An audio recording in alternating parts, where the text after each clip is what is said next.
हमसे करोड़ों किलोमीटर दूर सूर्य पर यदि कुछ धब्बे बनते हैं तो उनका रेडियो से और खासकर शॉर्टवेव से क्या लेना देना हो सकता है।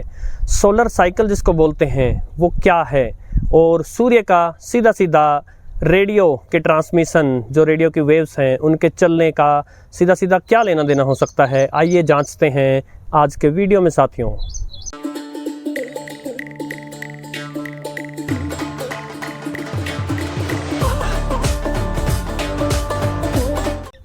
साथियों नमस्कार।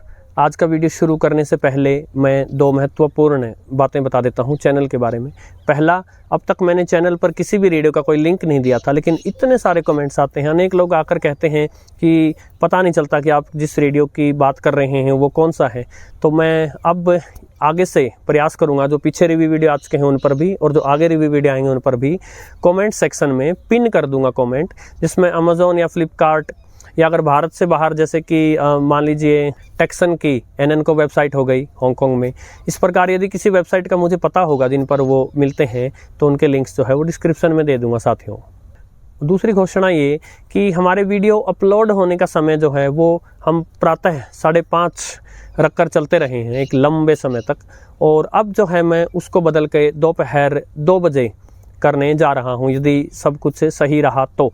और वो कैसे चैनल को प्रभावित करेगा वो देखेंगे, और यदि सब कुछ सही रहा तो चैनल के वीडियो जो हैं वो दोपहर 2 बजे आया करेंगे अब से। सूर्य हमारा जीवन है। हमारे पुराणों में, वेदों में सूर्य को प्राण रूप बताया गया है, और देखिए सही भी है।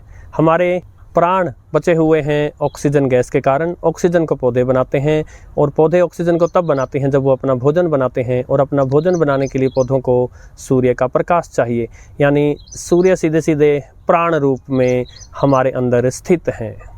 लेकिन क्या आप जानते हैं रेडियो के लिए और ख़ास करके शॉर्टवेव रेडियो के लिए सूर्य उसके लिए भी प्राण हैं।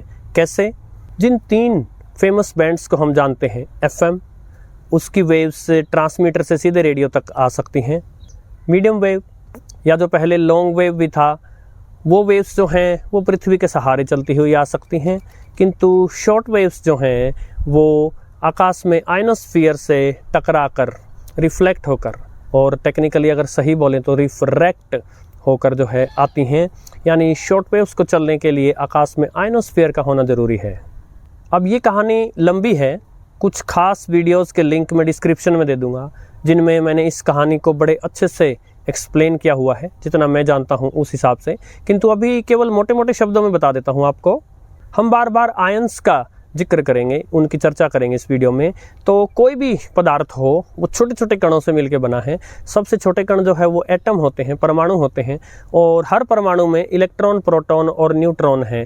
तो यदि कुछ 1 या 2 इलेक्ट्रॉन इस परमाणु का साथ छोड़ जाएं, एटम का साथ छोड़ जाएं, जो पीछे रह जाता है वो आयन है। सूर्य की जो किरणें हैं, खासकर जो हानिकारक किरणें हैं, एक्स रेज हो गई, अल्ट्रावायलेट रेज हो गई, वो जब हमारे वायुमंडल की गैसेस पर पड़ती हैं तो इतनी ज़्यादा उनमें एनर्जी होती है, ऊर्जा होती है कि वो परमाणुओं पर जब पड़ते हैं, इतनी ऊर्जा के कारण इलेक्ट्रॉन छोड़कर भाग जाते हैं परमाणु को, एटम को, तो पीछे आयन रह जाता है। तो जो वायुमंडल का जो आयनोस्फीयर है उसमें आप ऐसा सोच लीजिए कि गैसेस के आयन हैं और इलेक्ट्रॉन इधर उधर भटक रहे हैं। उस वीडियो का लिंक डिस्क्रिप्शन में दे दूंगा, जिसमें मैंने फुल डिटेल में बताया था कि आयनोस्फीयर की अलग अलग लेयर्स बनती हैं, D, E, F। इनमें अभी हमारे लिए D लेयर जो है वो बड़े काम की है।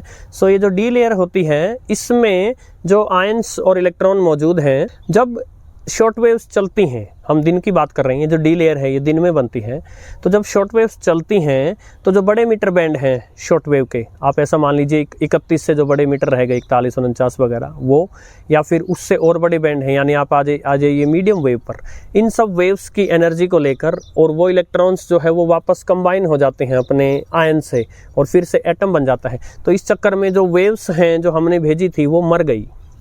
रात के समय ये डी लेयर नहीं होती और दिन के समय जो बड़े मीटर बैंड तो इस डी लेयर ने पकड़ लिए, लेकिन जो छोटे मीटर बैंड हैं यानी हाई फ्रीक्वेंसी की जो वेव्स हैं, याद रखिएगा फ्रीक्वेंसी और जो मीटर बैंड है उल्टा चलते हैं, तो हाई फ्रीक्वेंसी की वेव्स यानी कि छोटे मीटर बैंड्स जो हैं वो डी लेयर को क्रॉस कर जाती हैं और ऊपर एफ लेयर जो होती है उससे टकराकर वापस आती हैं। तो दिन के समय जो है छोटे मीटर बैंड कामयाब हो जाते हैं। रात को चूंकि सूर्य की किरणें सीधी नहीं आती तो इसलिए डी लेयर तो बन ही नहीं पाती। तो जो बड़े मीटर बैंड हैं या जो मीडियम वेव जो वेव्स हैं वो डी लेयर तो है ही नहीं, तो वो सीधी जाकर जो है एफ लेयर से टकरा कर आ जाती हैं। रात को बड़े मीटर बैंड कामयाब हो जाते हैं, किंतु जो छोटे मीटर बैंड्स हैं वो ऊपर ई और एफ ई तो रात को होती नहीं, एफ लेयर जो है उसकी संरचना बदल जाने के कारण जो छोटे मीटर बैंड हैं उनकी वेव्स जो हैं उनको रिफ्लेक्ट करना मुश्किल हो जाता है। तो इसलिए रात को बड़े मीटर कामयाब रहते हैं, किंतु ये सब उतना आसान नहीं है। आयनोस्फीयर जो है उसकी संरचना, उसकी कंपोजिशन, यानी कितने आयन बने, कितनी गैसेस जो है, कितनी दूरी तक जो है गैसेस वो आयन्स में कन्वर्ट हो गई, इलेक्ट्रॉन्स चले गए, कितना डेंस यानी घने यानी आयनों की संख्या कितनी ज़्यादा बनी, ये सब जो है वो सूर्य के धब्बों पर भी निर्धारित करता है। सूर्य पर जो धब्बे बनते हैं उनको सन स्पॉट्स बोलते हैं, वो हर समय नहीं बनते, एक पूरा साइकिल है 11 वर्षों का। इन 11 वर्षों में जो है कभी धब्बों की संख्या बढ़ जाती है, सनस्पॉट्स की संख्या बढ़ जाती है, उसको हम मैक्सिमम बोलते हैं, और कभी कभी जो है इनकी संख्या बिल्कुल घट जाती है, उसको हम मिनिमम बोलते हैं।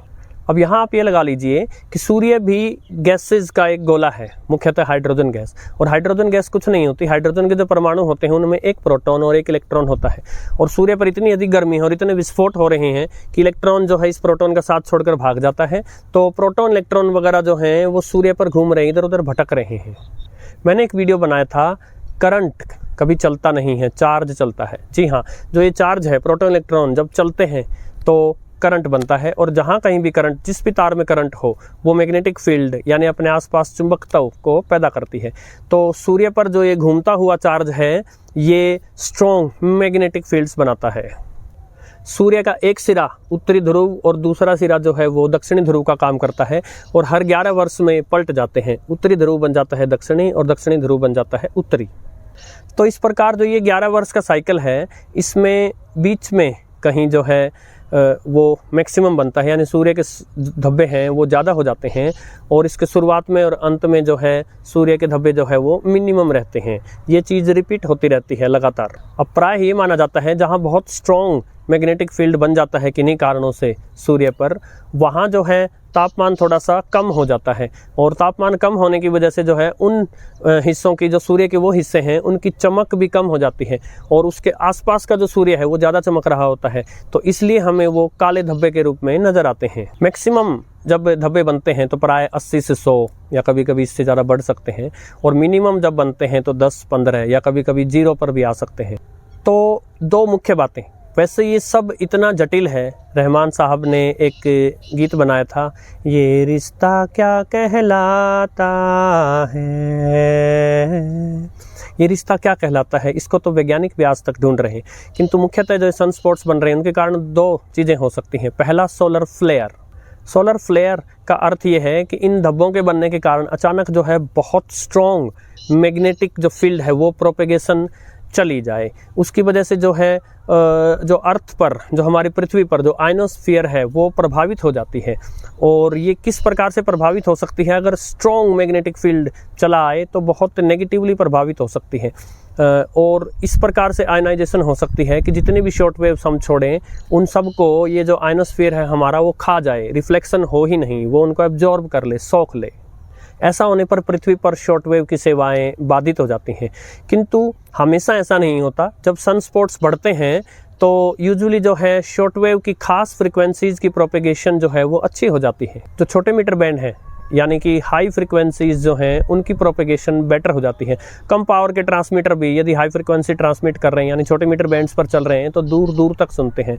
किन दिनों में, जिन दिनों में सन स्पॉट्स ज़्यादा बन रहे हैं और सोलर फ्लेयर जो है वो न हो।